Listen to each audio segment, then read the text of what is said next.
Okay, here we go. Stand by. 3, 2, 1, action. Assume nothing. Brash, bald-faced blasphemy. Question everything. I find it extremely hard to imagine. Open your eyes. It is quite all right to be an atheist. The fastest growing group of people in the country has been measured as being those who have no belief or who are atheists. You don't have to be apologetic or quiet about it. Challenge the opposition. You see religion on 100 fronts losing the argument. And start thinking. This is the Thinking Atheist worldwide. Tonight's podcast is brought to you by a t-shirt, specifically the most popular t-shirt that has ever been put on the Thinking Atheist online store. Now, the word atheist appears nowhere on the shirt, but it does have an atheist message, and it incorporates that atheist A symbol. And the message says this: I have a personal relationship with reality. So it's a great conversation starter without beating people over the head with the message. And the design really came out great. And if you want to support the Thinking Atheist, the podcast, the videos, the work of TTA, pick up a t-shirt. You can find sizes small through XXL in a variety of different shirt fabrics and styles. Go to thethinkingatheist.com, click on the shop icon at the top of the page, and look for Personal Relationship with Reality. And thanks for supporting the Thinking Atheist.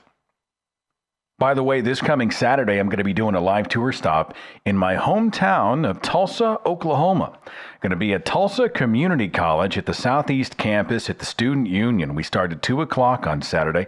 Big presentation, and we're just going to hang out together. Free thought in the town of Tulsa, Oklahoma is blooming. And who to thunk it, because we've got religious universities everywhere. There must be 10 churches within a stone's throw of my house. And so to see the rise of secularism and free thought and atheist groups and stuff like this in Tulsa is just awesome. Anyway, come out and join us if you can. We're going to be there at 2 o'clock on Saturday. All the details are online, thethinkingatheist.com/events. Tonight's broadcast actually took place about 4 weeks ago. I was a special guest on the PalTalk chat room, Believers versus Non-Believers, a place of spirited discussion and debate between the religious and the quote-unquote spiritual, and the non-religious and non-spiritual. They'd had Daryl Ray on, I guess, a few weeks before, and they invited me to come in and spend some time. I'm invited from time to time to participate in discussions with believers, and we had a great time. Now, this is a slightly abridged version of the original audio, which, by the way, I will include a link to in the description box of this video if you want to go back. There's not much cut out, but upon review, I noticed I was just long-winded. I would give an answer to a question, and then I would continue to give the answer, and then I would give more of the same answer. And so, that's not great radio, and it's something that when I heard it on review, I thought, come on, Seth, you already said this. So I whittle it down just a little bit. Of course, all of the questioners are completely intact. Nothing's been edited for content. I just whittled out a few of the pieces where I was just too verbose. And to keep everyone accountable, including myself, the audio to the full exchange is in the description box of this podcast. So you can go back and check me, okay? So for your approval, it is an exchange between myself and the PalTalk chat room, Believers versus Non-Believers. Okay, we have a very special speaker in the room, and I would like to go ahead and introduce him. His name is Seth Andrews. He is a former religious radio host. I'm sure he'll speak about that. And he, in his book, Deconverted, he talks about the many years of doubt that he went through before deciding to join our ranks as unbelievers. And he is now host of the Thinking Atheist, as well as writing a book, Deconverted, which I highly recommend. So, Mr. Andrews, I will turn the mic over to you. It is a pleasure to be here. Can everybody hear the sound of my voice? I switched out a sound card this morning, so I want to make sure that everybody can hear me. Yeah? Good. Very quickly, I'd like to sort of introduce myself and give you a a very short synopsis of my story, and then I'm all yours. I welcome any questions or comments or challenges that you have. I was raised in a devoutly Christian home in Oklahoma, which is in a buckle of the Bible Belt. My parents are theologian-level believers, hardcore. They honeymooned in the Holy Land. This tells you how serious they were. And when I was in third grade, I remember coming home and I told my mother and father about all these amazing things I was learning in school, public school, about Neanderthal man and the stuff that wasn't in the Bible. And it didn't take them long before they plucked all the children up, all the ones still living at home anyway, and they plucked us all up and they dropped us over here in a private Christian school where everybody everywhere agreed with the words of Scripture. There was no challenge whatsoever. Jesus is true, the Bible is true, the book of Genesis is true, absolutely. In fact, we had Bible classes, we learned Bible verses, we had Wednesday chapel services, like church services in your school. And from fourth grade through my senior year, I was immersed in private Christian education. I was a spokesperson for Youth for Christ when I was in ninth grade, and I became a Christian broadcaster. I was always a pretty good communicator. And I had a pretty good voice, so I got a job in Christian radio in 1990, and I spent a dozen years as a Christian broadcaster. 10 of those years was for one of the top Christian radio stations in the country, KXOJ 100.9 FM. And I was all in. I was just a true believer. And it never once occurred to me to challenge what the truth was. I had started with the answer. I didn't need to ask any more questions. The Bible is true. Jesus is true. Yahweh is true. All the other faiths are false faiths. And atheists, well, don't even get me started on those people. And, it's sort of a death by 1,000 cuts over a period of time. I began to see that much of what we had been taught from the Scriptures and heard from the pulpit simply didn't wash. It just didn't make any sense. And so I finally, at the age of 37, started to ask some really hard questions. I finally got sick and tired of opting out of the discussion. I decided, look, let's figure this one out. And the more I began to ask the experts, quote unquote, the experts, and the more I heard their defenses of things like human beings who lived almost 1,000 years in the Bronze Age, and talking donkeys, and supermen who gain super strength based on the length of their hair, and demon-infested pigs, levitation, sea monsters, an origin story of planet Earth that included a space wizard and a dirt man and a rib woman and a talking snake, all of these things. The more I heard the equivocations, a great example was Noah's flood. And I always like to start with the Noah's Ark story, because if the Bible is God's perfect, divinely inspired, and inerrant Word of God, it's perfect. Everything in there is true.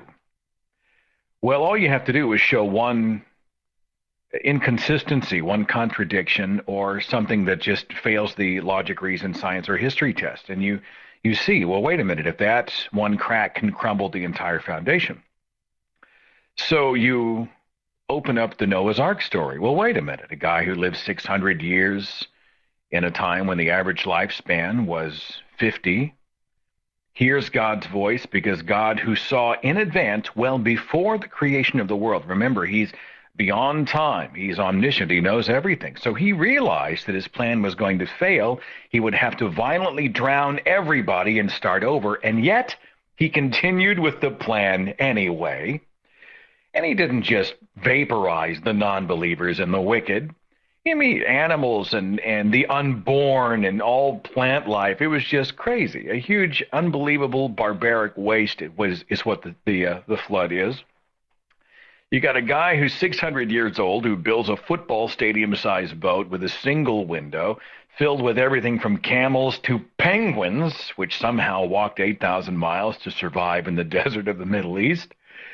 And these guys are cruising along, and the entire world is flooded. You know, one of my favorite parts of the Noah story has to do with Noah when he sends the dove out to go find land, which doesn't make sense on two levels. Number one, it's why would Noah need to send a dove out to find land if he and God were on speaking terms before? He and God were chatting it up. God told him even the specific dimensions of the boat, the materials to be used, how to set everything up. And then at the end of the story, he's having to send a bird out to go do some recon to try to find out where the land is. The second thing is what difference would it make? You know, the ark didn't have a sail, and it didn't have a motor, and it didn't have a rudder. It was just adrift. So if they had seen land and they were 100 yards from it, they would have drifted right on by anyway. You know, the story makes no sense. On top of all that, the ark lands, 8 people, commit incest to repopulate the earth and create the over 5,000 ethnic groups we see out there today. And the protagonist of that story spends his latter years naked and drunk. Now, you examine this story through the lens of objectivity, and you see how unbelievably ridiculous it is. And so that was one of the stories I would ask people. Hey, you know, tell me, how did this actually happen? I asked someone about the floodwaters covering the tallest peaks of the earth. Let's say, I don't know, Mount Everest. Now, the water would have completely frozen at that altitude. And the response I got back from an expert was, Mount Everest didn't exist at that time, meaning it had just sprouted up out of the earth over the last few thousand years. You hear enough of those type of equivocations and weird, you know, incongruous sort of responses, and you start to realize, wait a minute, Houston, we have a problem. And so I did about a year and a half of just nonstop digging, and at the end of the journey in 2008, I said the word atheist for the first time. Being completely alone in this part of the world, I felt alone anyway, I decided to create an online community called the Thinking Atheist. And I am not the Thinking Atheist. Some people say, hey, Seth Andrews, quote unquote, the Thinking Atheist, will be speaking or joining us. Thinking Atheist is an icon.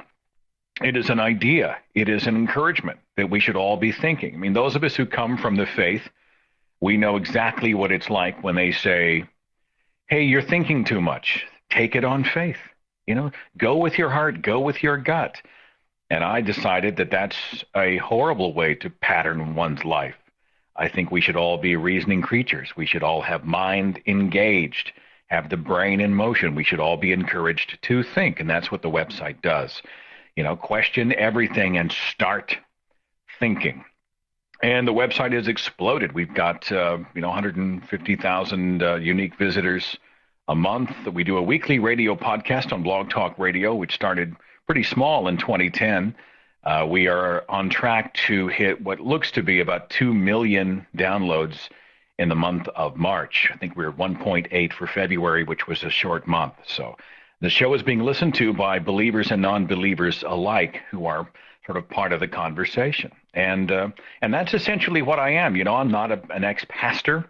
I'm not a scientist. I'm not a philosopher. I'm just a guy who crawled his way out of a leadership position at a Christian radio station and was a former believer.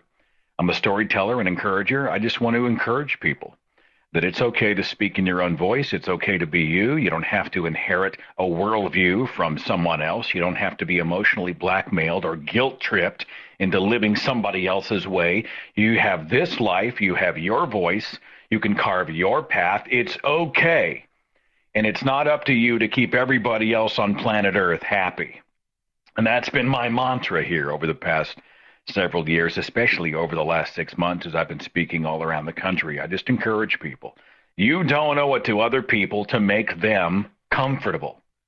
You know, you have earned the right to live a truthful life, whatever that means. And if other people don't understand, it says more about them than it says about you. So anyway, that's my story in a nutshell, and I'm at your disposal. I'm not exactly sure how the format works in this particular room, so I'll defer to the moderators. But if someone has a question or comment they'd like to toss out, I'm at your disposal. Okay, thank you. We will take one question at a time. That was very well said, by the way. Thank you very much for your introduction. Okay, I'm from India, and my grandfather was an atheist. My father was an atheist. I'm also an atheist, and though we are atheists, we are Hindus because Hinduism allows a lack of belief in God. My question to Seth is this. I have seen a lot of atheists who have their parents who were like fundis or believers in a very strong way. And I also know certain believers like Nephilim who said he was an atheist until he was 40 years old or something like that. And one sudden day, he had a calling or something. And then he goes to the church and becomes a believer. So my question to you is, you seem to be an atheist only because you didn't like that what is there in the Bible.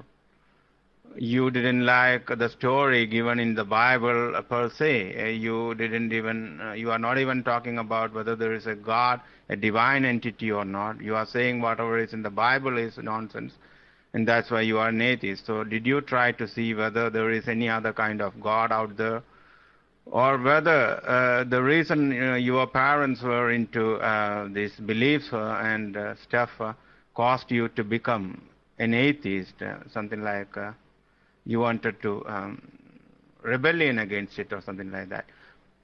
Well, I heard a series of questions in there. Let me see if I can keep up with them. I did vet the other religions.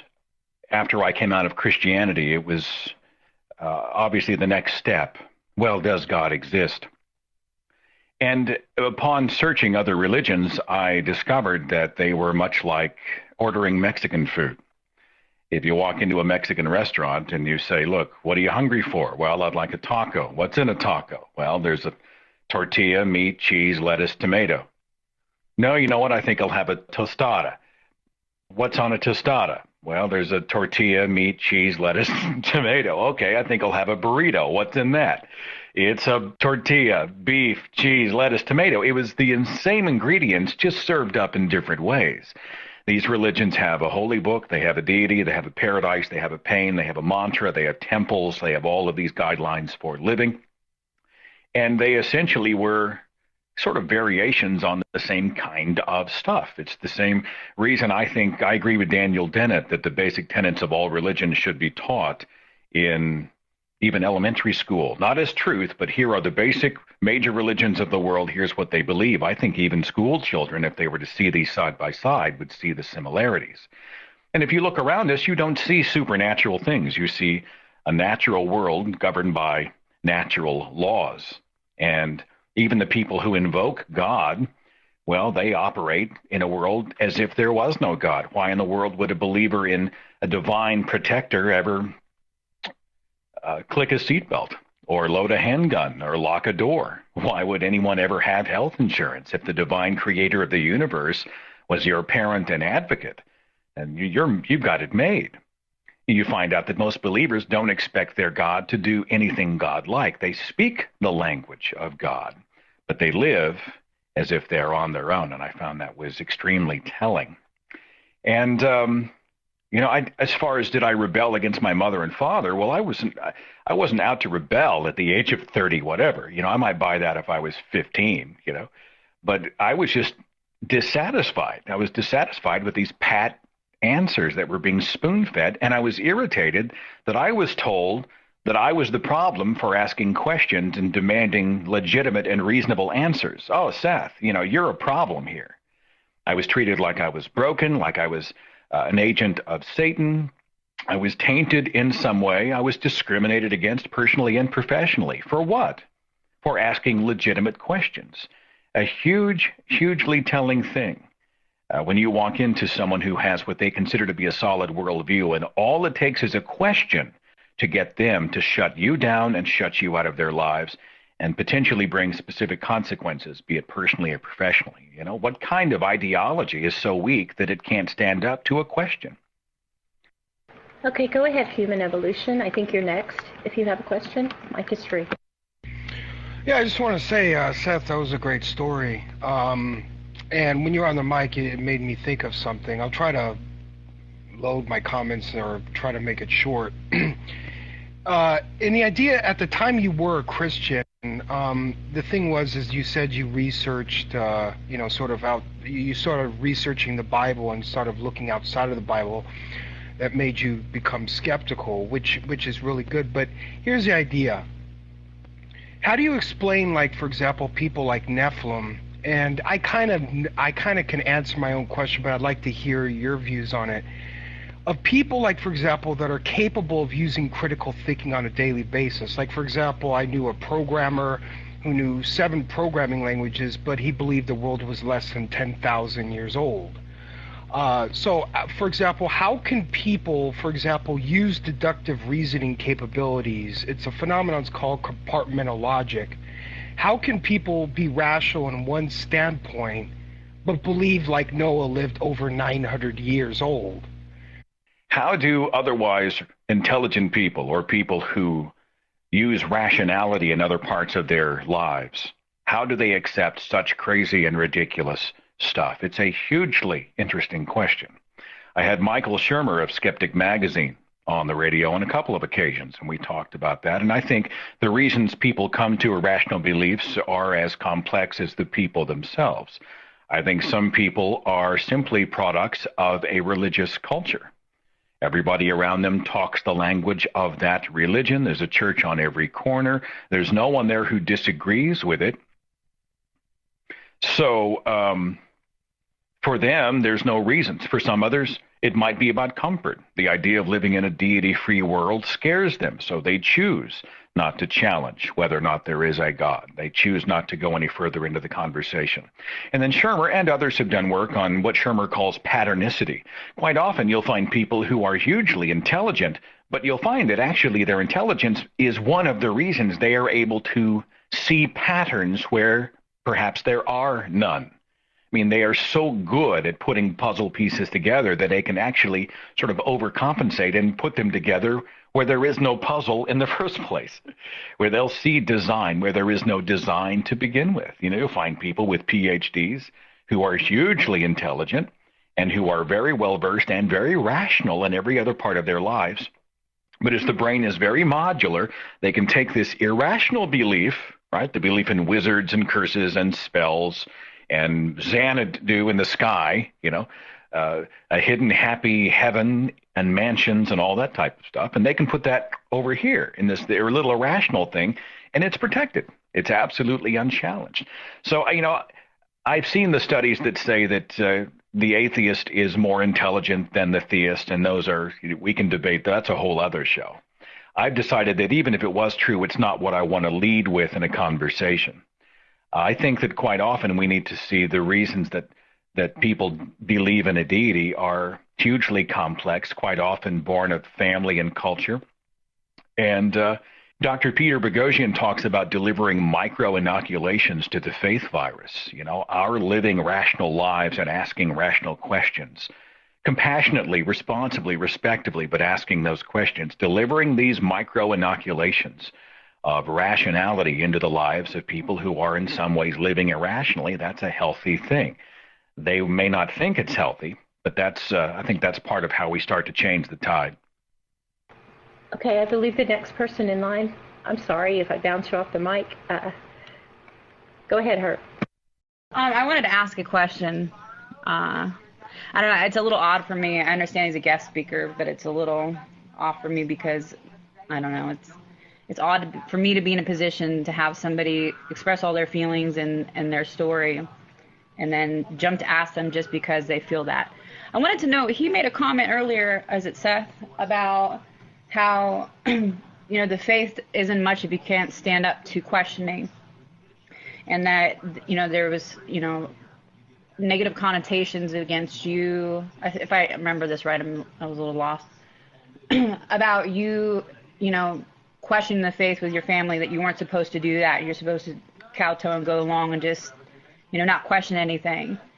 And that, you know, when you made the comment to the effect of whether or not, you know, that's reasonable, and if a faith is really, you know, genuine, if they can't stand up to questioning, what's the difference to you if, say, someone has a family that's atheist and then they come home and they start talking of God? Do you think that there's significantly anything different in that situation where they might feel persecuted by their own family members, or that the negative connotations are any different, or that it's not, as an atheist, any worse for you to question your child if they come home and say, hey, I have faith, I believe? Well, I have no doubt it would be difficult for a non-believing mother and father to have a child come back and say, I believe in fairies. That would be difficult. I do think that a lot of non-believing mothers and fathers would handle it a little bit differently. I did a show with Dale McGowan, who has written a book called Raising Free Thinkers. We did a show called Secular Parenting. And it is not about teaching a child what to think, but about teaching a child how to think. Look, if you and I are going to give our children the opportunity to live truthful lives, and we don't want to be guilty of what the religious do with their children, right, which is to say, this book is true, this deity is real, pray and expect heaven and fear hell and all these types of things. And it is absolute fact, and if you question it, we're going to freak out because we're terrified you're going to go to hell and you're being corrupted and attacked by the devil, that kind of thing. Well, if you're a free-thinking parent, you aren't telling your child, you should not believe in a God. What you do is you say to the child, I personally do not hold to a deity, and I'll tell you why. But I think you should explore non-belief, explore this religion, explore that religion, explore this philosophy, explore that philosophy, and you give them the tools for proper understanding. Encourage them to ask questions. Dale said it best, you can change your mind 1,000 times. Send them off, give them the tools, make sure they're protected so that they're not sort of cordoned off and hyper-targeted by some religious organization. Hey, look, we'd like you to come to an overnight lock-in so we can scare the crap out of you. That kind of thing. Make sure that you're there to sort of protect them from that. But you can't shield them from the world. Give them the tools to properly understand the world and allow them to ask the questions. And I'm convinced if you have properly given them the tools to do so, they will come back with a sort of a foundation of rationality. And instead of having it spoon-fed to them, they will have found it on their own, and therefore it will mean much, much more to them. Now, do I think atheists can be sort of discriminatory? Can they flip out? Can they overreact? Can they react poorly? Absolutely. We're human beings. And there have been people who ask me about, hey, thinking atheist, isn't that redundant? Aren't all atheists thinkers? Of course not. Of course not. Not everybody came to non-belief in a deity for a rational reason. And I've had emails from people who are atheists who also believe in little green men, and they believe that George Bush was behind 9/11. And they believe, they talk to the dead. It is not being a non-believer in a deity doesn't necessarily mean anything else about you. The most important thing is, did you come to your non-belief through rational reasons? And that's usually the difference. But ultimately, what I tell people is it's not about training a child about what to think. It's about giving them the tools on how to think so they can properly understand the world, live a curious, wonderful life. And the voice that they're able to speak in when they find those answers is their own.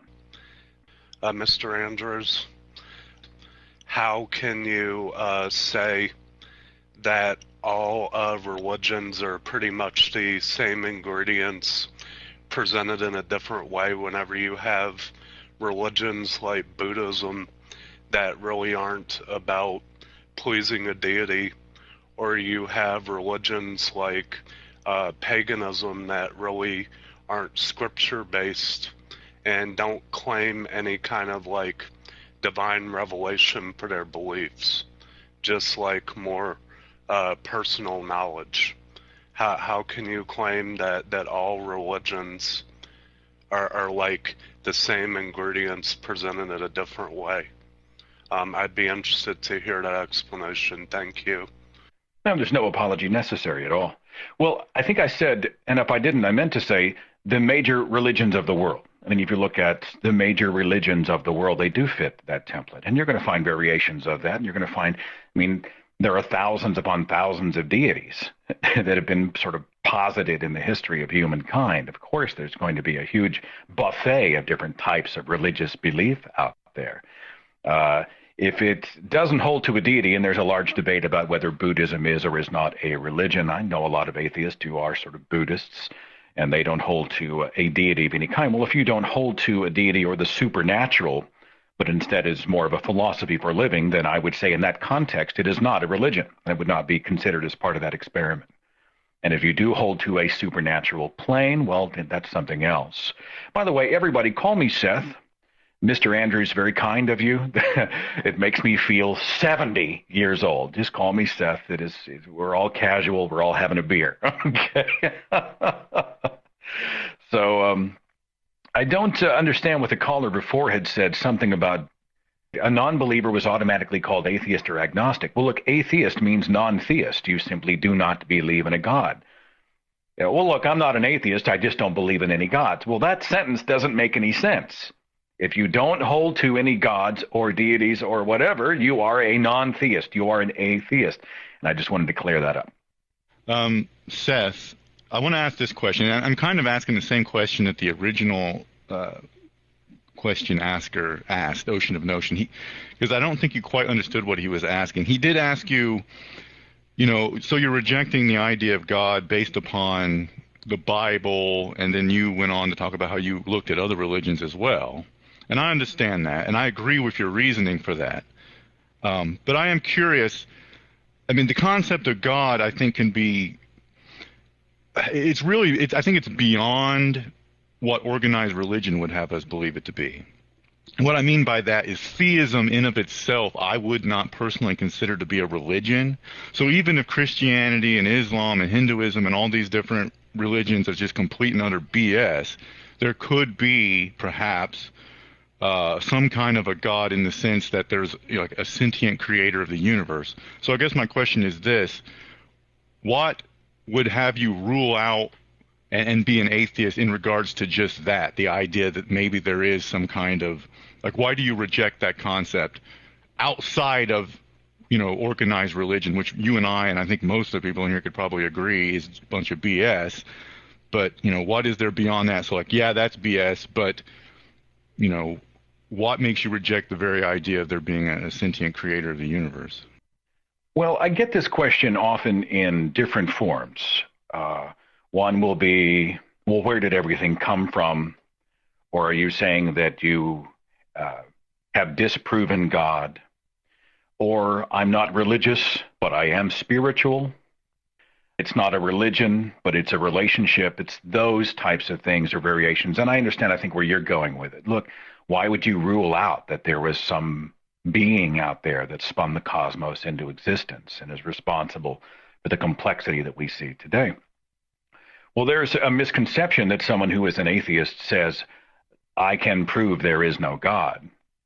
That's just not the case. It's not even a scientifically tenable statement. We say we do not believe there is a God. We don't hold to a deity because we simply see no evidence for a deity to exist. If you look at our universe, do we know what caused the singularity that spun the universe into existence 13.7 billion years ago? No, we don't. But science is willing to say, no, we don't know yet. But does that mean it's tenable for someone to paint a God character in there because, hey, that would be convenient, all right? Well, it was a big thing, and it was sure complex, and it's well beyond us. It must have been God. Well, that's just a cheat. It's not being honest about the answer to the question. If you look at the complexity that we see and the beauty in our world, I did a video called Intelligent Design, where we sort of talked about those people who look up at a beautiful rainbow or a mountain vista, or the birth of a beautiful child, or the complexity of a snowflake. And the complexity is so overwhelming that it's just absolute truth to them that there was a designer, a planner out there that put it together. And I said, fine, if we're going to look at that, then let's look at design honestly. Let's look at all of the things in this world that can kill us, AIDS and the influenza virus. And let's look at birth defects and stillborn babies. And let's look at tectonic plates and tsunamis that kill 250,000 people in a day. Let's look at the insects that burrow into the head of another insect to plant their eggs so that the larvae can eat their way out of a live host. Let's look at carnivorous animals tearing each other to pieces. Let's look at all the pain. Let's look at the fact that the vast majority of all life on this planet has gone extinct, which is hugely wasteful. If this is a finely tuned world and universe, then your deity is pretty wasteful and quite possibly incompetent. And ultimately, all of this stuff works without the idea of a deity. We look at our world and universe, and this stuff doesn't require a God to make sense. And while there are many questions we're seeking the answer to, just as we used to think that epileptic seizures were demonic possession back in the infancy of our species, now we understand what it is. Where we used to think disease was a curse upon someone, now we understand germ theory. We used to look up at the stars and think they were just pinholes in the sky. Well, now we understand more about the cosmos and what they are. The more we understand, the more the idea of God simply becomes obsolete. And so I don't hold to a deity simply because there is no need for a deity. It's not required. And the more we understand, the more we learn about the world and universe, the more that becomes even more the truth. Yeah, hi Seth. Good to meet you. I like your philosophies. They sound pretty good. At the same time, I'm just going to ask this question, but you've answered most of the questions that I've had. I mean, I had really basically to ask was that, have you studied science of mind? You sound like you've,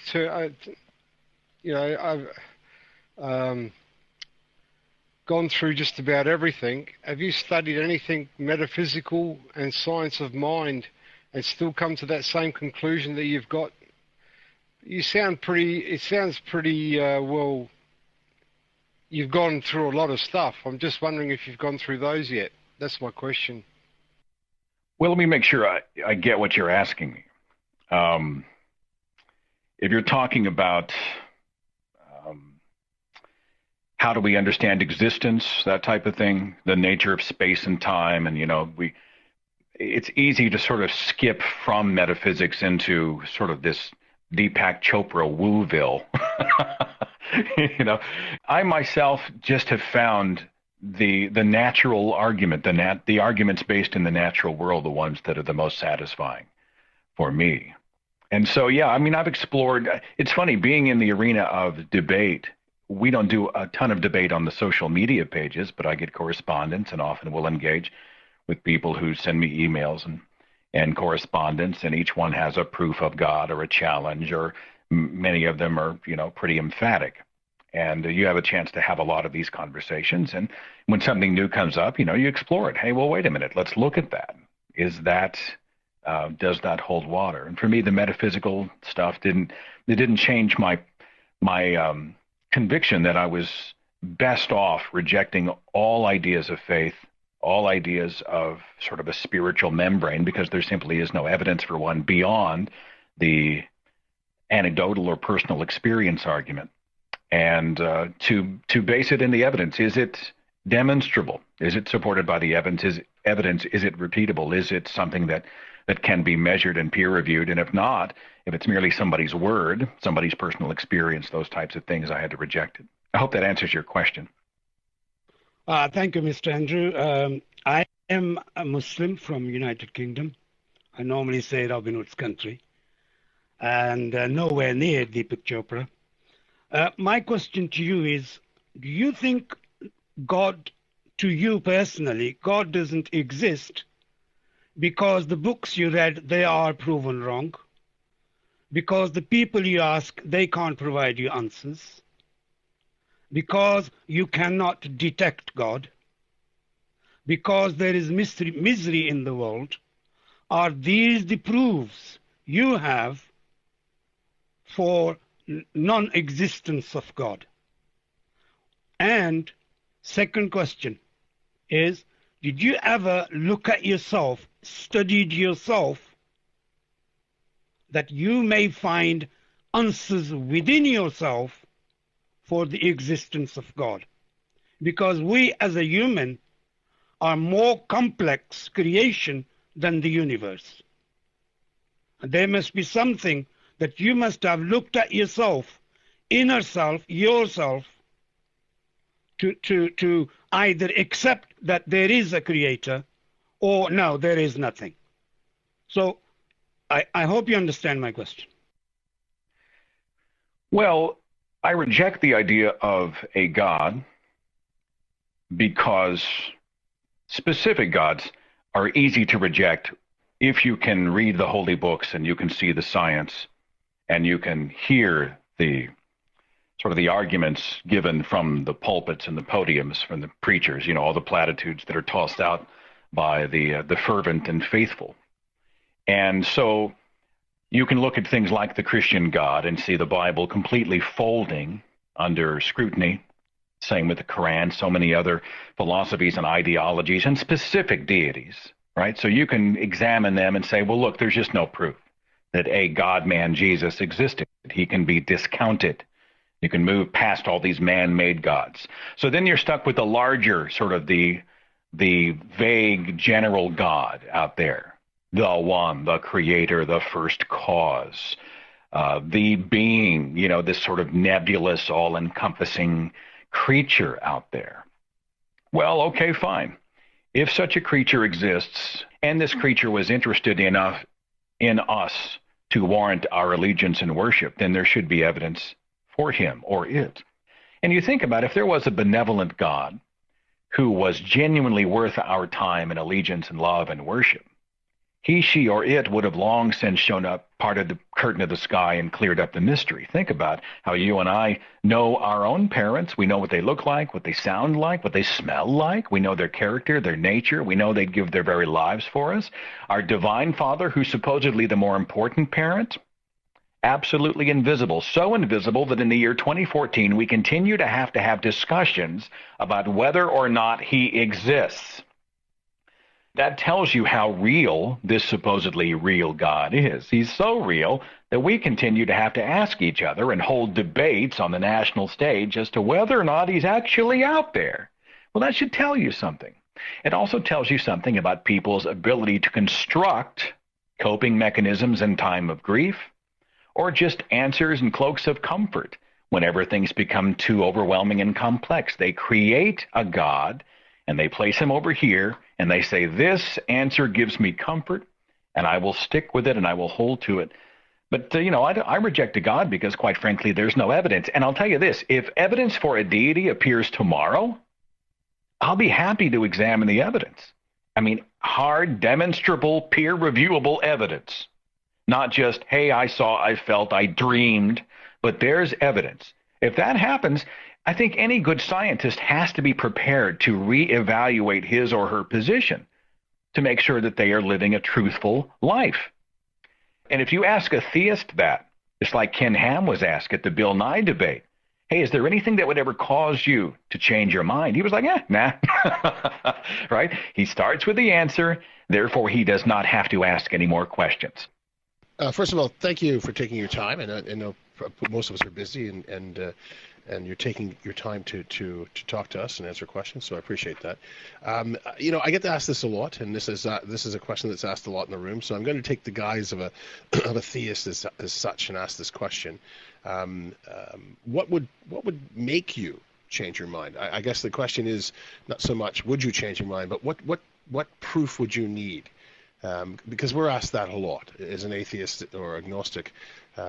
People ask all the time, well, what proof would you require? So it's a pretty good question in the sense that it has multiple answers, obviously, and it would lead to personal experience. But I don't want to poison the well here, so I'll let you answer. Well, I think an omnipotent deity could come up with innumerable ways to prove himself. I think the difference needs to be, it's not someone giving you an anecdotal account. I think it has to be measurable. If we were to look at, I go back to the Christian Bible because that is my background, but it's true with any holy book. Let's say this was God's divinely inspired instruction book to humankind. If the Genesis story lined up with the dating of the earth, and the dating of the universe, and the position of the planets and the cosmos, and we found an ark, we found geological evidence of a global, worldwide water catastrophe.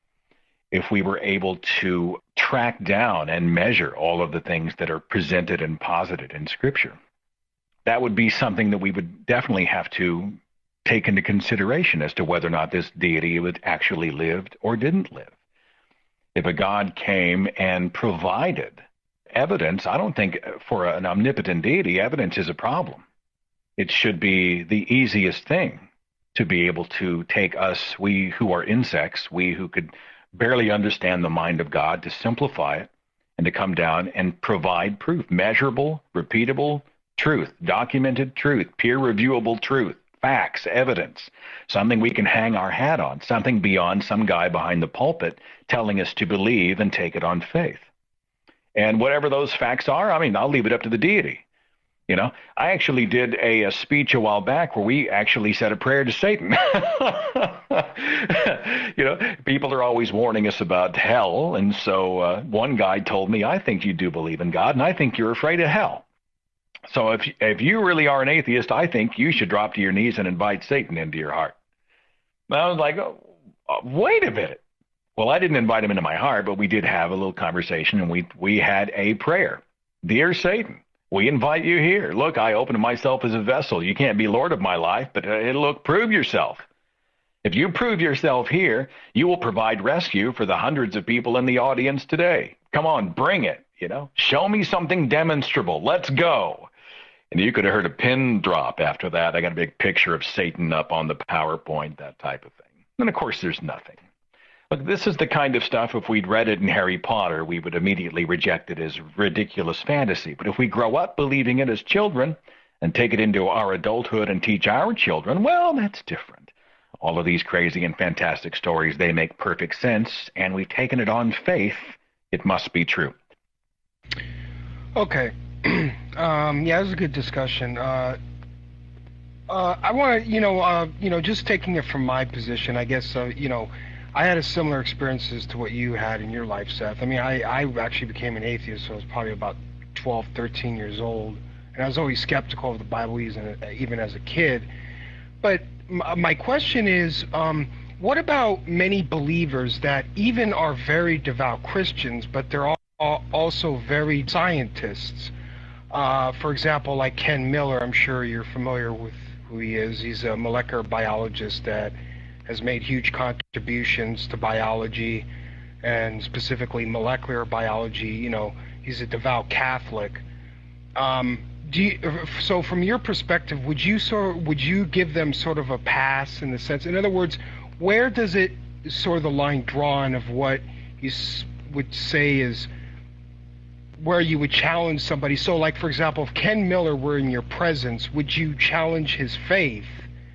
Or would you give him a pass because he is a devout scientist besides being devout to his faith? Well, if I was to meet a molecular biologist, I would obviously challenge their belief in Scripture, but I couldn't speak to them on the level of molecular biology. I would honestly want to look at the larger picture of what do the whole of molecular biologists say in regard to his claims, that he believes in the Christian God. And I would like to see what science as a whole. I was talking to Lawrence Krauss and Dr. Jerry Coyne on different occasions. We were talking about this notion that science is all one big conspiracy to kill God, right? But the absolute truth is that scientists take great pride and often joy in peer reviewing each other, and they get famous by proving someone else wrong. They will look at someone else's work with a huge amount of scrutiny. Well, if you look at Ken Miller and you look at his claims, what do his claims say in the light of the whole of respected science and respected biologists out there? You'll find an anomaly everywhere. And you'll find irrationality everywhere, even among PhDs. I mean, a great example is Francis Collins from the Human Genome Project, right? He believes the Bible, despite the fact that he himself has said in his own book, which came out in 2007, he said that the Genesis account for the origin story of humankind doesn't wash. The Adam and Eve story can't be true. There would have to have been tens of thousands of people alive at that moment, right? So even he, a fundamentalist Christian, says evolution explains our origins, and yet he holds to the Bible, which tells you there's something else going on here besides science. There's something else going on here beside the facts. I would be happy to, to challenge Ken. I hear he's a great guy. I hear he's a great guy to hang with. He's great to be on stage with. I've heard wonderful things about him. I have no doubt. As far as his belief in Scripture, yeah, we could talk. If we wanted to talk biology, I would definitely have to defer to a trained biologist in the field to be able to address the specific claims he makes about this. Is it Stephen Meyer who talked about the signature in the cell? If you look at the cellular level, there is no doubt that there was a sort of a crafter, a designer. We have been blueprinted by a divine authority. Well, let's get the biologist in a room and let them hammer that out. So my question to you, so before rejecting religion and becoming an atheist, did you ever seek out any other form or study any other religion or even interpretation of the Bible within Christianity, other varieties of Christianity and interpretations of, let's say, the creationist account, for example, progressive creationism, theistic evolutionism within Christianity? Look, being a product of a Christian home, I had an ex-Lutheran father, had a Pentecostal mother, and I went to a Baptist school. So we got the conservative and the sort of charismatic Assembly of God Pentecostal flavor and everything in between. And there are few things as much fun as watching people inside the Christian faith from different denominations chew each other to ribbons over the basic tenets of their faith. Put them in a room and ask them about the basics, right? For God is not the author of confusion. This is a pretty confusing dogma, is it not? And the Bible says if the trumpet make an uncertain sound, who would heed the call? Well, it's an uncertain sound. They can't decide on whether or not they should immerse with baptism or sprinkle. They can't decide whether salvation's eternal or temporary. They can't decide if you can lose your salvation or you can't lose your salvation. They can't decide if you have to ask the Holy Spirit in separately after you ask Jesus into your heart or if it happens automatically at the same time. These are basics. And so, yeah, I fully vetted the denominations within the Protestant Christian faith, Catholicism. I looked at the others, but honestly, even a cursory look reveals that these are interpretive dances to the very same song. And then if you spill out of those organized religions, well, now you're into all manner of spirituality and deism, which mostly come down to emotion, conditioned response, and anecdotal personal experience arguments, people who say they saw the white light, people who say they heard voices, they speak to the dead, all those types of things.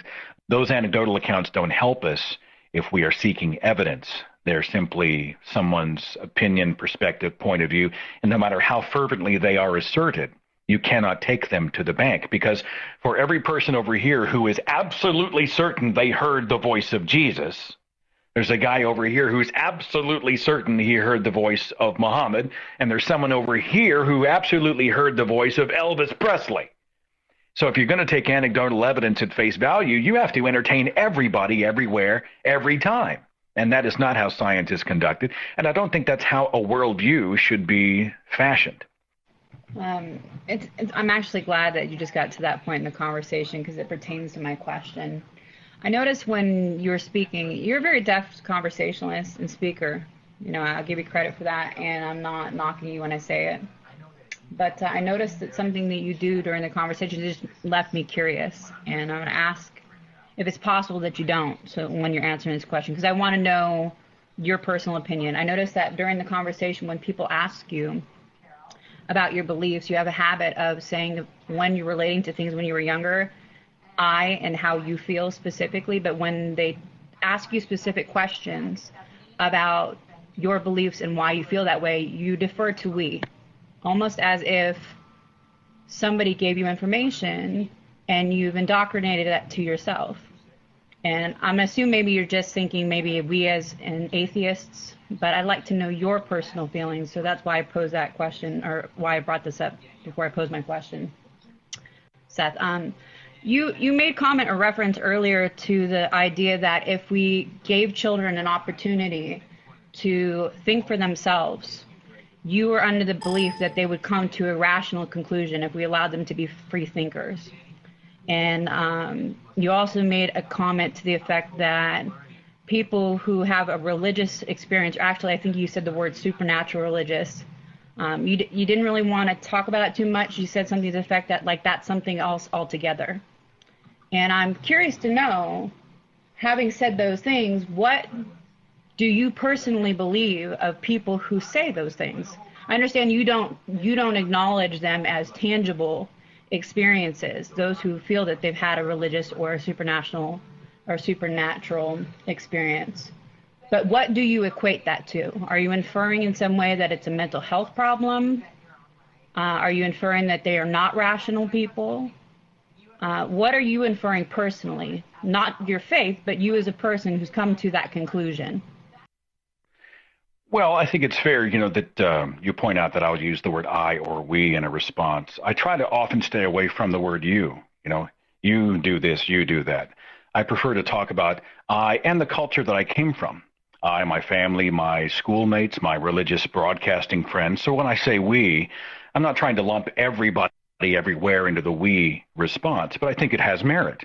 We in the church, in the Protestant Christian church, used to do this. We believed that. We had and held this perspective.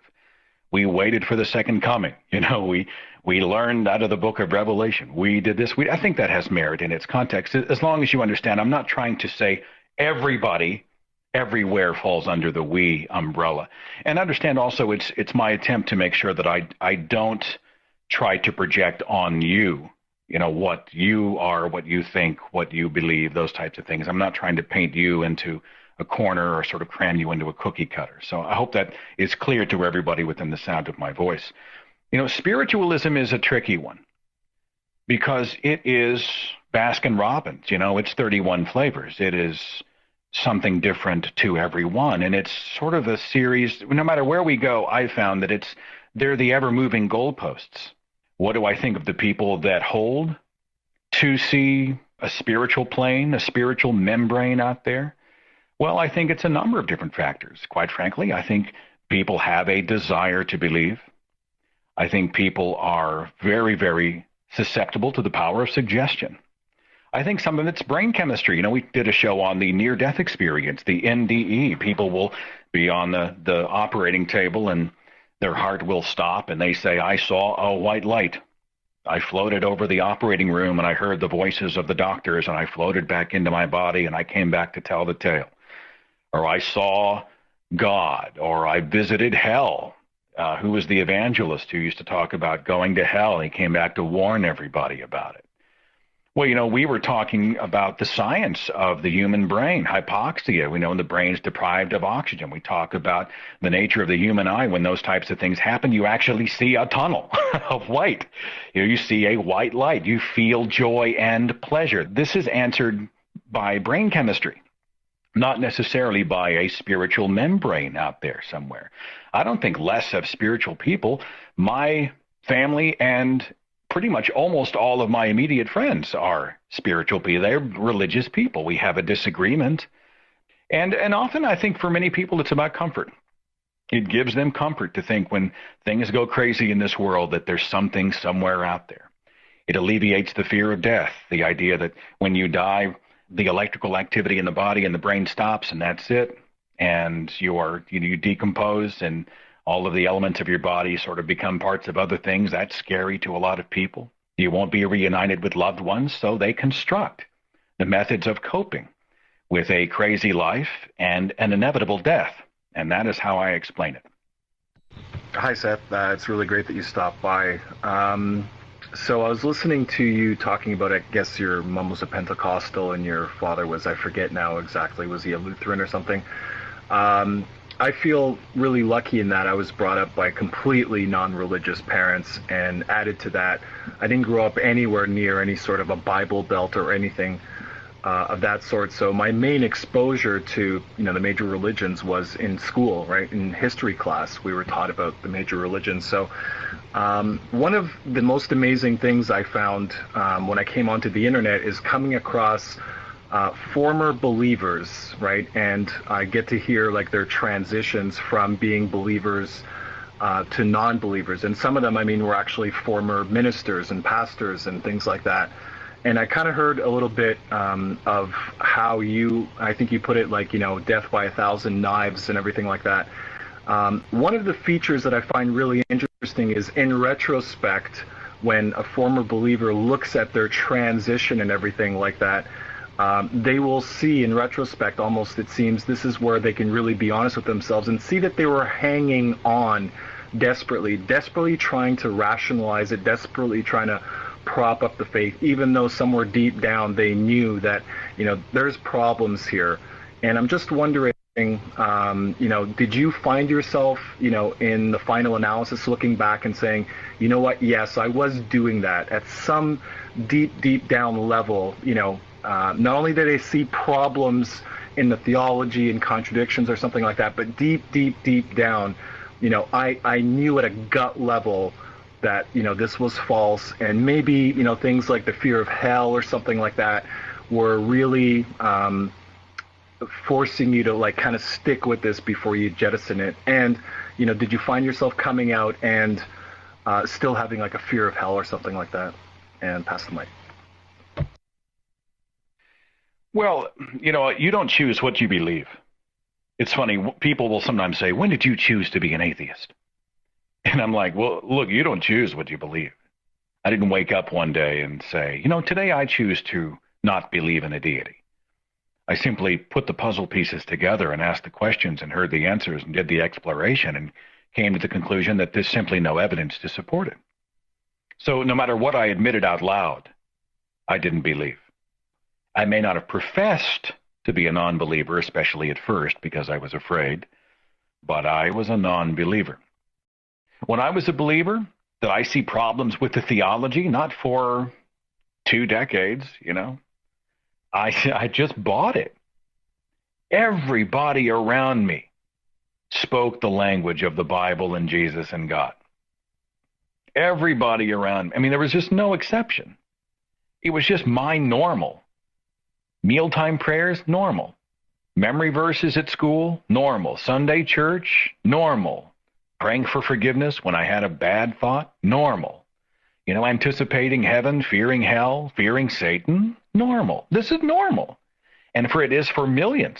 It is millions and millions of people because everyone around acts like them. But as I grew up and a few major events happened in my life, one was when I was in Christian radio, the death of a Christian recording artist who was horribly killed, and I had to go on live radio and explain to everyone how this was God's plan. God called him home, amen, And after 9/11, I began to see people who were invoking God in all manner, and I said, this doesn't even make sense. And those big things and a bunch of small things finally got me to asking questions. I was a true believer, man. And deep down, to my bones, I believed it was true. I didn't want to go to hell. That also kept me in check. And even after I said the word atheist out loud, I'd been so brainwashed as a child that it took me a while to get past that whole, hey, what if you're wrong? Man, if you screw this one up, you're going to burn forever. You don't want to be tortured, do you? It's Pascal's wager is what we call that. Not once at the time had it occurred to me that, wait a minute, why am I worshiping a deity? Why would I ever want to worship a deity that was the architect of the worst torture chamber ever conceived of by any being anywhere? And he makes Hitler look like Mickey Mouse. The most unbelievable, agonizing torture imaginable. I would worship the architect of that? The guy who saw the damnation of billions before he actually created the world. Again, he can see through time. He knew billions would burn in agony, and he continued to do it anyway. He just, what the hell? And I decided, hell doesn't exist. It can't exist. Look, if hell exists, heaven cannot exist, okay? Because if my father and mother, who believe I'm hell-bound, they go to heaven, and they're going to live forever, and they're going to have mansions and pearly gates and doves and angel wings and Yanni music and all that stuff, right? How could they ever experience perfect, eternal bliss? How could that place exist if they knew that their cherished and beloved son was at that moment screaming and writhing in unimaginable agony? It can't exist. If there was a hell, there could not be a heaven. And that's one of the many arguments I've used to just walk away from the whole thing. Hope that answers your question. Yeah, Seth, whenever I came in, you were answering a question in talking about the problem of evil. So the question I have for you is, if a deity isn't worthy of being a deity unless they're omnipotent and can like take away all the suffering of the world, but they won't for whatever reason, how could you say that a deity isn't worthy to be called a deity if they're not omnipotent, etc., unless you had a concept of a deity in your mind that you were comparing them to, that you were working with? Like, do you acknowledge, Seth, that there's concepts of God that aren't omnipotent and such, and therefore wouldn't necessarily be malevolent just because they can't do something? And how would you say that they're not worthy to be called deities unless you were comparing them to some actual divinity concept in your mind? Yeah, but I'm done. Well, I guess we could talk about the deities with limited powers, go back to some mythological deities that maybe have a couple of really cool tools in the tool bag. But we're still talking about the supernatural. And, the argument whether or not God exists for me is part of the argument. The other part is, and I hope this speaks to your question, is if that deity existed, would he, she, or it be worthy of my allegiance and worship? And I've answered the question no on both counts. Okay, my question is simple. I will post it in text too.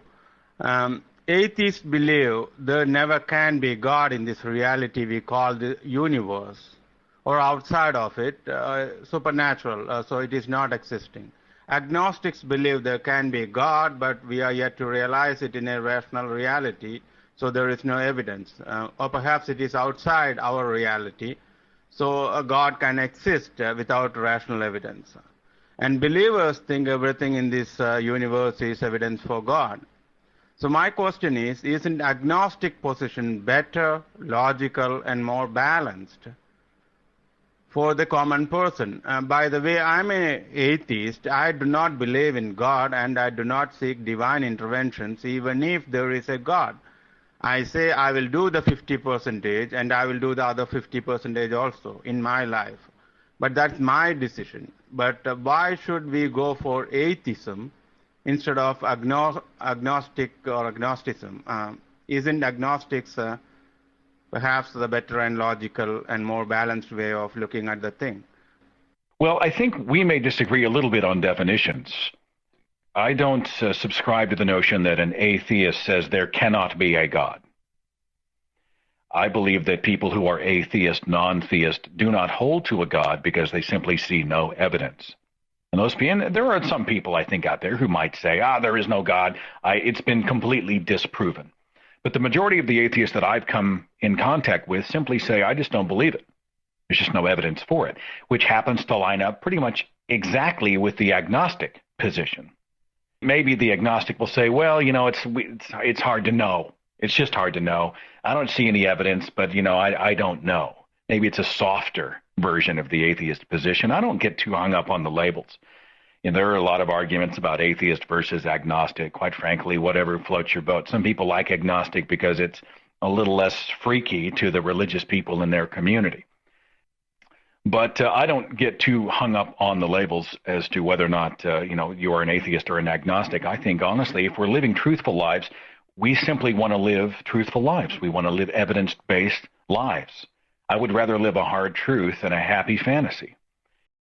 Okay, before I ask the question, I will point out that deism doesn't, or most deists do not appeal to emotion for their argument for God. I do want to point that out. If you want to, but at least I hadn't met one that has.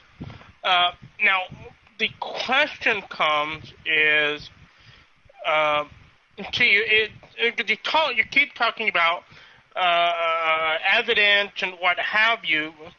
and peer-reviewed, yada, yada, yada. So my question has to do with epistemology.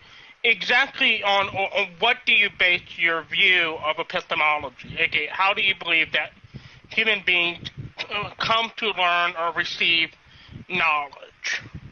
That would be my question with regard to you. And that actually does have a big impact on the theist-atheist discussion as well. So, well, you and I have a disagreement about deists. I think many deists, certainly not all, but I think many do appeal to emotion. And it's often a byproduct of the fact that they have removed themselves from a hard theist position, right? If they see the hard theist claims begin to crumble under their feet, then they drift out of fundamentalism into this sort of nebulous, well, there is something somewhere out there. And for many people, this is an emotional decision. This is an emotional sort of charge. I think there's something out there. Doesn't it give you comfort to think that something somewhere out there is in control? There's a lot of emotion in deism, certainly not everywhere, but you and I have a disagreement there. How do I think we come to learn and receive knowledge? Well, I mean, I think honestly it comes down to what we can test. If we can conduct an experiment and we can repeat the experiment and we can see the results and repeat the results, if we can begin to deal in the concrete instead of just the abstract, I think these are where our answers are found. If you're measuring the age of the Earth and you're using all these different types of radiometric dating and you're able to replicate results, you're able to see that, yes, it does work. You can show it works. You can look at the fossil record and you can do what Bill Nye was speaking about. You can predict where the transitional species would be and what they might look like, and boom, it happens. You're able to use processes, hard concrete processes, to be able to properly understand our world, to be able to use the Hubble telescope to observe our universe. Now, there are some say that just by observing, you've already tainted it. Well, perhaps. But I think, there are such things as facts. It's not an opinion that the universe is expanding. It's observable that the universe is expanding. It's not an opinion. Dinosaur fossils are 65 million years old or whatever, depending on the fossil. You can actually participate in a process, replicate that process, and measure the results. So it's not my opinion it's we can demonstrate. And I think that's the best tool for us to receive knowledge. Yeah, thanks, Seth. I'm curious to know how you would answer to the argument that, well, religions can do good in the world. Religion gives believers comfort, and it gives certain people or believers courage to do good in the world, to fight for what's justice. Martin Luther King used God as his justification, including the Declaration of Independence. Uses God as justification for some type of natural rights and whatnot, and whether or not they're true or not, they can do some good in the world. So why should we burst that bubble? Basically, Mike is free. Well, I agree with Sagan that if it can be destroyed by the evidence, it must be. To be able to say, I think we should embrace a fantasy because people who believe that fantasy often do nice things. It's not a tenable argument. There's nothing done by religion to benefit others in this world that can't be done outside of religion. And we used to take mission trips. We would go to a third world country. You would take food and clothing, and you would build shelters, and you would give them clean water and all those types of things. And they would do it, and they would talk about it in terms of, when Jesus was feeding the 5,000, he fed them physically so that he could then go feed them spiritually. And that's what missionaries do. They'll go into a place. They don't immediately drop off all the Bibles and start preaching. What they do is they meet the physical need first. But the end zone is that they're going after the soul. Well, there's no reason for someone to have to paint that sort of an altruistic deed or a humanistic deed or an act of compassion or sacrifice for another to benefit humanity, there's no reason you have to put that in the religious box. You know, there are heinous organizations and cultures that have done all manner of evil things, who also did some good things throughout history. Would you defend them? Because, hey, they actually fed some hungry widows over here, and they actually built a school over here. Well, of course not. The religious sort of umbrella over it was a problem. It was actually a distraction. It was taking resources away from what should be just a genuine act of kindness, of compassion, of goodness from one to another. Does it give people comfort? Sure. Is that a reason that we should not ask difficult questions? Look, if you are comfortable in your faith, this isn't necessarily something to be admired.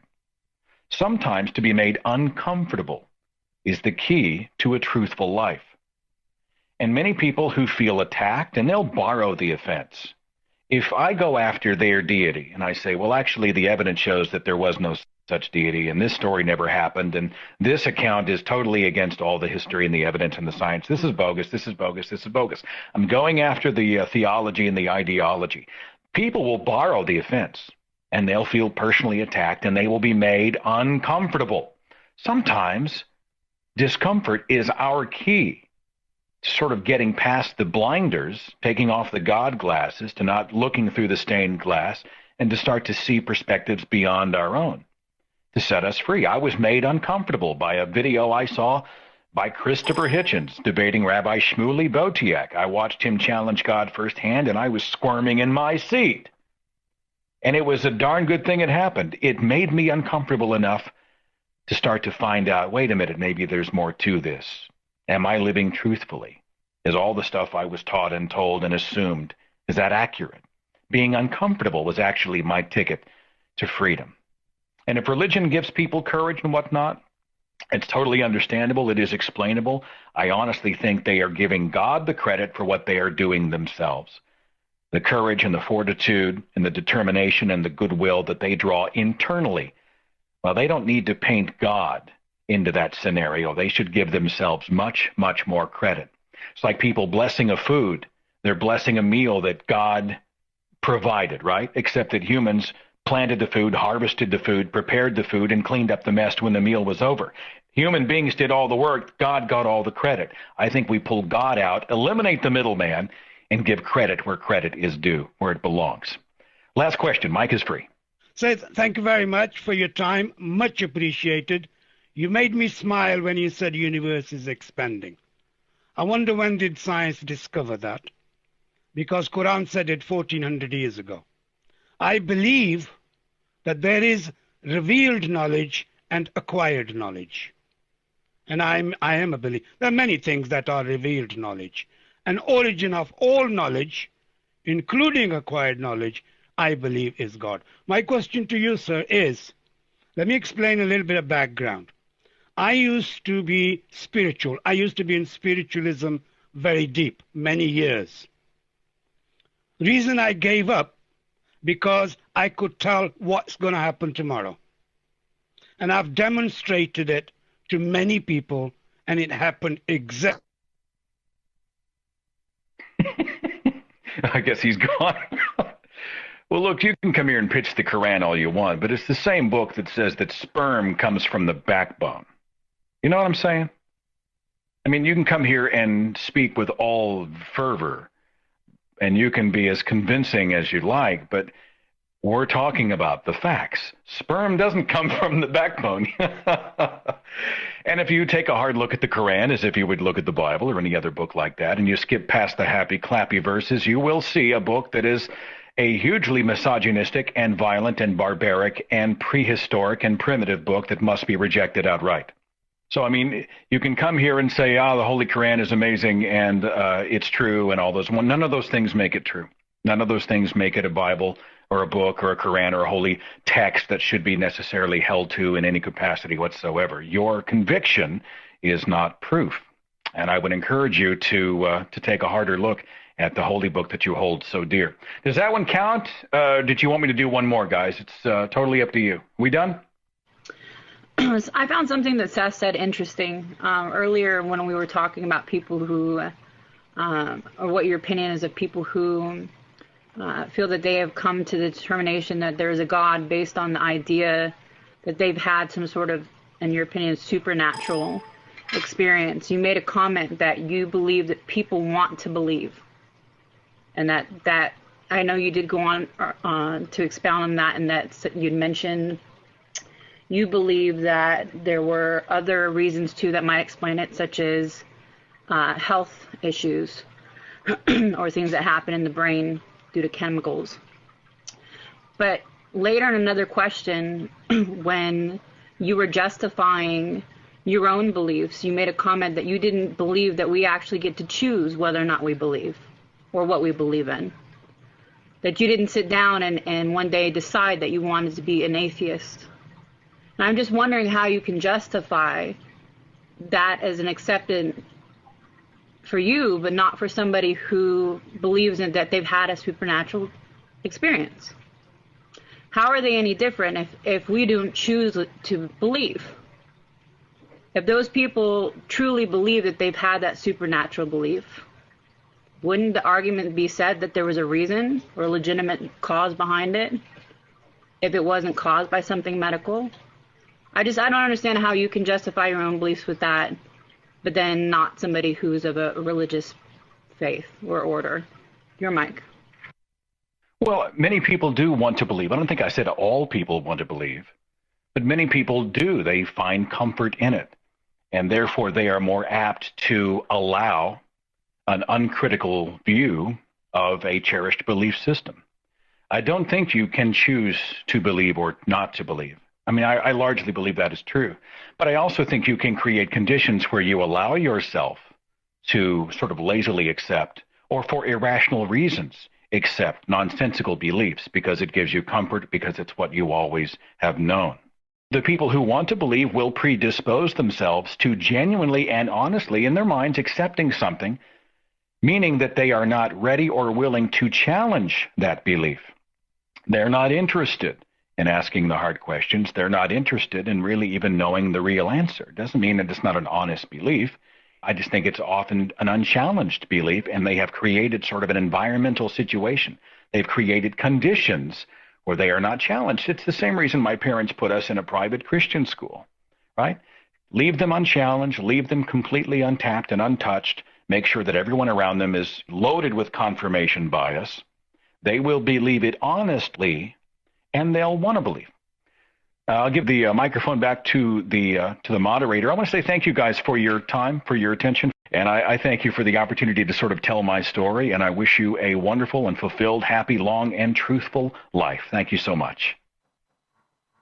Next Tuesday night's show is something I've been asked to cover on many occasions, and we finally have gotten to that point where we get to do the show. It's going to be a compelling evening and no doubt a controversial topic as we talk about the rise of black secularism. What's it like to be black and be a non-religious person? I'll have a panel of very special guests plus your emails and calls. I will see you next Tuesday night on the Thinking Atheist radio podcast. Follow The Thinking Atheist on Facebook and Twitter. Watch dozens of original videos on the Thinking Atheist YouTube channel. And visit our website for resources, links, contact information, the editor's blog, and more.